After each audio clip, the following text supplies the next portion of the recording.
між плечі.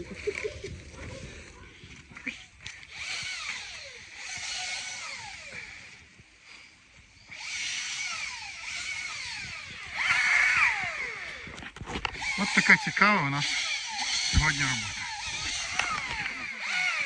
Що ти кажеш? Відпочинок на природі. Ага, на свіжому повітрі. Да.